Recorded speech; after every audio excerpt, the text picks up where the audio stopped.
David Theis grew up in South Texas and lived in Spain and Mexico before he moved to Houston in 1984 to study in the University of Houston creative writing program. He began publishing journalism in Houston City Magazine, the Houstonian, the Texas Observer, Texas Monthly, and numerous other publications. In 1989, Theis became a staff writer for the Houston Press, where for 5 years he wrote news features and film reviews. In 2002, his novel, Rio Ganges, was published by Wynedale Press. Theis currently teaches and writes and is at work on a second novel. Welcome to the Bibliophile. Well, thanks for having me. Seeing as this is a part of our literary tourist series, who are the most famous authors to have come from Houston? Well, Donald Barthelme was probably the number one name. He grew up here, went away to New York, and then came back, helped start the creative writing program. Some of his writing is set in Houston.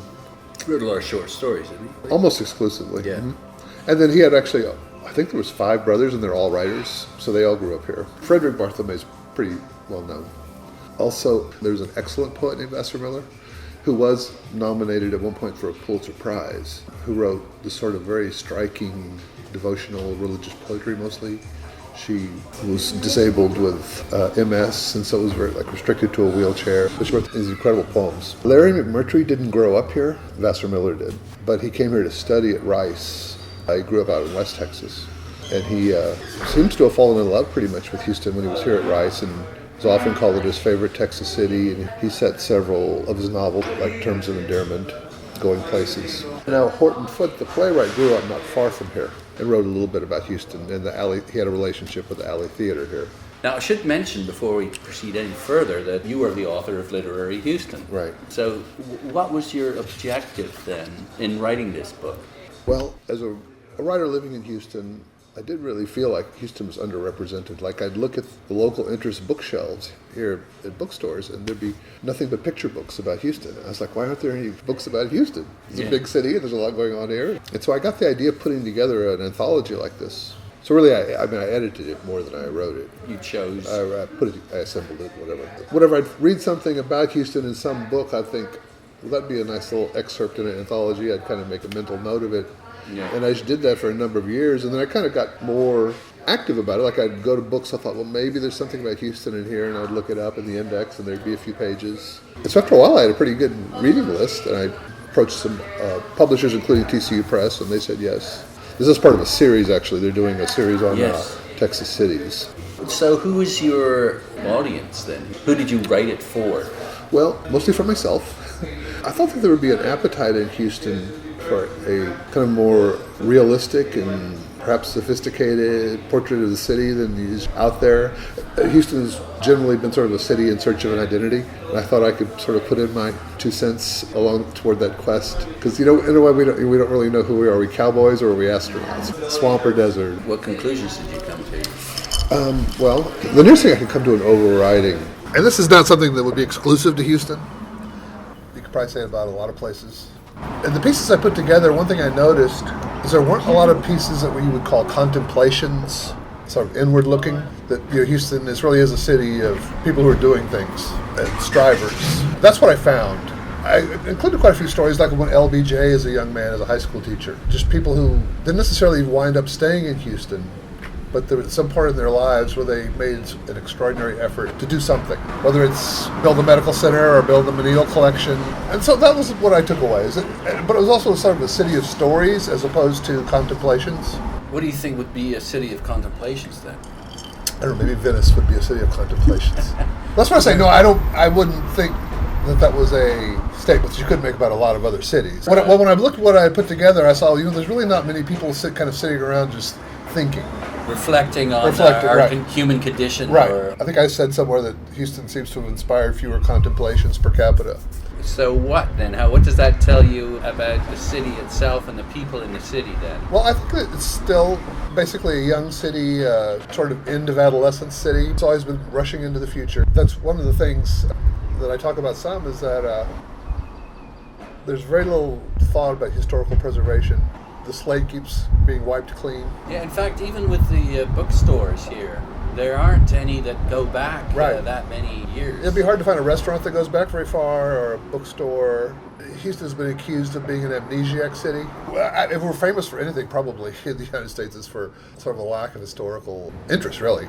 But when I put the book together, I thought, well, we were founded at the site of a battle and got moon launches and everything else. We have pretty much as much history as the next guy, because it's very business oriented. What are the main industries? There's space, energy, oil, and medical. Medical's actually the biggest now.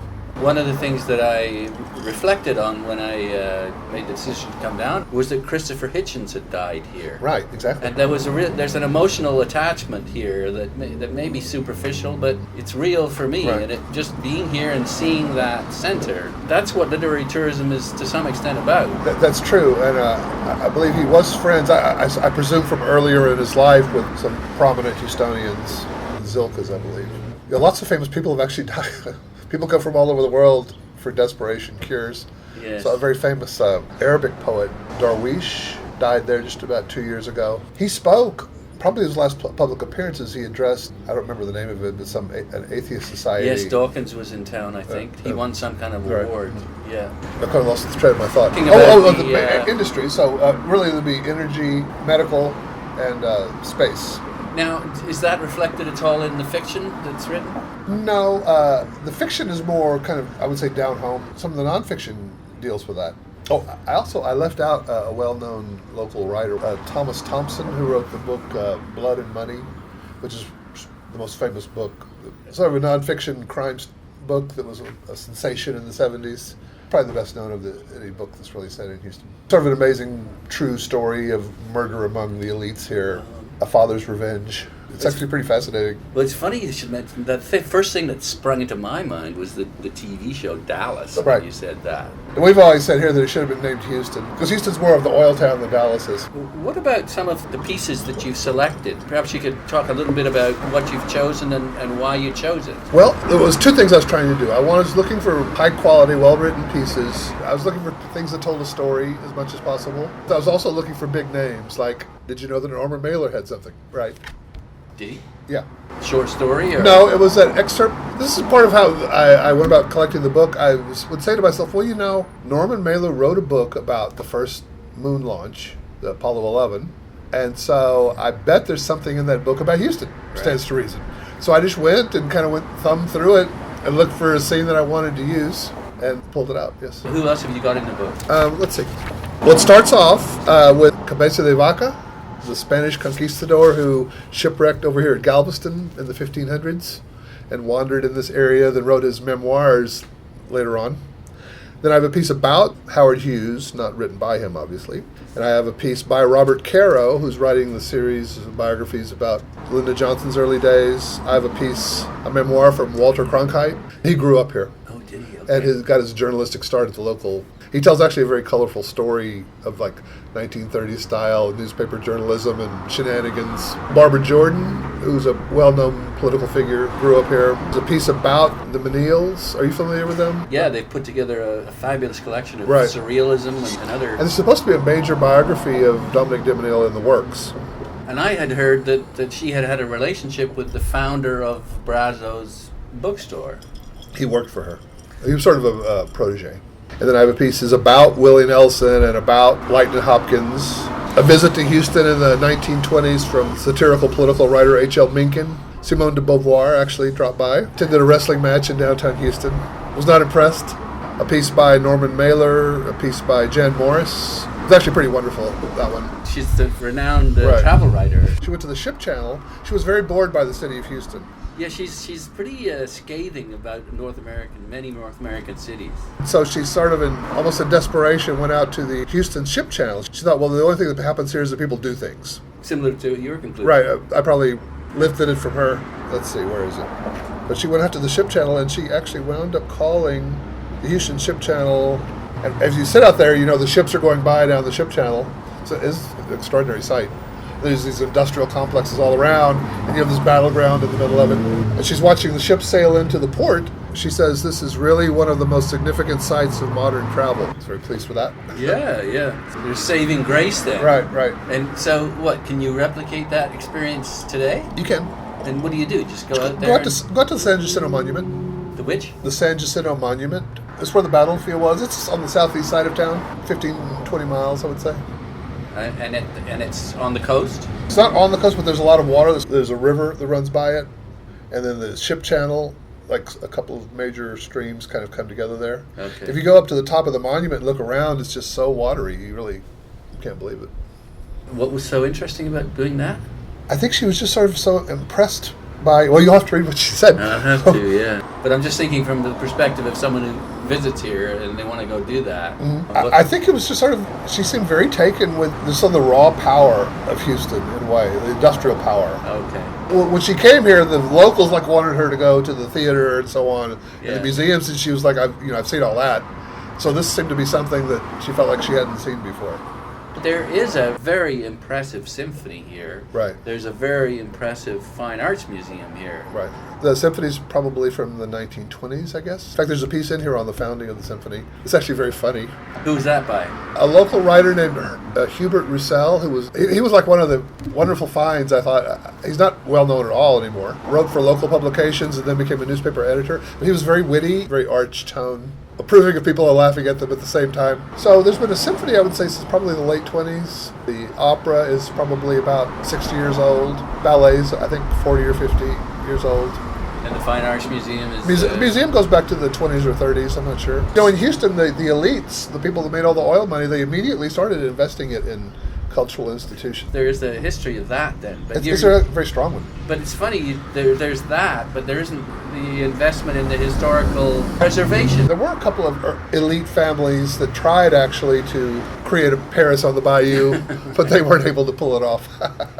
And what did they try to do? Beautification, planning. I mean, there are some areas of Houston that are very beautiful and planned. Yes. And there are a lot of them that are not.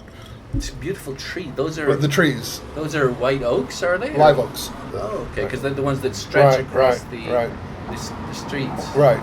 But a lot of those were planted because of one of these persons I'm talking about. As far as these different authors that you've chosen, is there one particular piece that gives the best sense of what or who Houston is? There's a piece that was written about Houston in the 1830s when it was the capital of the Republic of Texas, and it was just a very thrown together kind of little city, very quickly constructed, unbelievably miserable sounding. Laugh out loud, dark humor, misery, as they try to set up the national government of Texas here. And then the author goes on to point out that the city has developed quite a bit, but at the same time it does kind of suffer from the ills of lack of planning that the early city showed. In some ways, that kind of put the idea in my head that for some reason, as you probably know, Houston's the only city in North America. I don't know how many cities in the whole world actually don't have zoning. And you can't necessarily tell it. Well, what do you mean by that exactly? There's no zoning here. You can't build there's a few regulations, but you can pretty well put anything you want anywhere. Right, pretty well. Now, as it turns out, that doesn't mean Houston is freakishly different from other cities. People generally do what other people do. But there are a few places where you see things that are surprising. Right, right. You mentioned Simone de Beauvoir. I'm interested in her reflections on the city. But also, if there are any other internationally famous authors that may have reflected on the town. She was on a trip around the country after World War II, almost the earlier version of On the Road, except it's done in buses, rather than hitchhiking. I believe she came over to visit Nelson Algren, who was her lover, one of her lovers, in Chicago, and she stayed with him a while. Then she just took off on buses riding around the country and giving lectures at French departments. She came here and gave a lecture at Rice.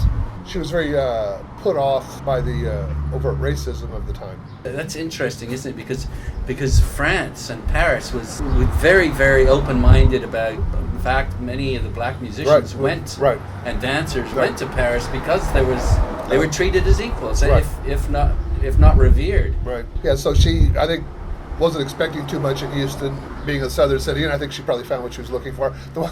Although there's a couple of nicer passages where she talks about southern food, and she it makes me laugh though to think that they couldn't figure out where to take her. They took her to a wrestling match in downtown Houston, and she was sort of appalled by this. She closes by saying, "I'll go to sleep with no regrets. I don't think that any of Houston's seductions remained hidden from me." You know, the fun of a book like this is there probably are quite a few put-downs, aren't there, in the city? Sure. Then Norman Mailer also came to town to work on his book about Apollo 11, and he was friends with the Menils, actually. John Menil, de Menil, had actually appeared in some of his experimental movies. There's a scene in the book where the rockets have launched, so now people are just waiting for them to get to the moon. So he comes to a dinner party at the Menil house, and it's very interesting, actually. Talks about the party itself and some of their art, and then it becomes very cosmic. Finally, then, why should someone who's coming to Houston pick up your book and read it? Well, I think there's really not that much out there that I would say creates a portrait of the city, in words at least. In fact, I can't really think of anything else. It's one reason I did this book. Yeah. And people, so a lot of Houstonians said to me they were so thrilled to see everything put together into one place and kind of show how multifaceted and how many different angles the city has to it. And really, how much has happened here and how dramatic. Life doesn't look very dramatic at this moment, but there's like in every city, of course. I'm not saying there's anything unique to Houston about that, but maybe almost any large city, if you really boil it down, you'll come up with something. But I think it's not like a place like New York at all, where you walk down the street and you feel New York and you get it. You can't help but get it. Houston is not like that. My book does a lot with Houston history, which, as I've been saying, gets neglected generally. I think you'll have just a more realistic picture of what a complex and sort of interesting city it is. It took me at least 5 years to think that Houston was interesting, but then I did. There are places in the city that someone could go to that would connect with what you've written. That is an interesting and a sort of a painful question for Houstonian, because one of the things I talk about in here and that other writers talk about is that Houston does not have like a sense of place or like sort of sacred little corners. That's part of our problem with historical preservation. I went and looked up Howard Hughes's boyhood home, but now it's buried under the new basketball arena. Things like they demolished it. Right. And so you'll have to kind of carry it in your mind. Of course, there are places like the Menil Collection. There are plenty of wonderful institutions. Great. Well, thanks for talking to us about the city and what you've done to help others understand it. Well, thanks. Yeah. Thanks very much for having me on. I enjoyed it. I've been speaking with David Theis, who is a writer, teacher, the author of Literary Houston, published by TCU Press out of Fort Worth, Texas. What are you working on now? I'm working on a novel. Based in Houston? Houston and Mexico City. Yeah. Oh, yeah. Okay. So I'm trying to put those two things together. I'm not sure if I'll make it, but I'm trying. Great. Well, I look forward to that. Oh, thank you.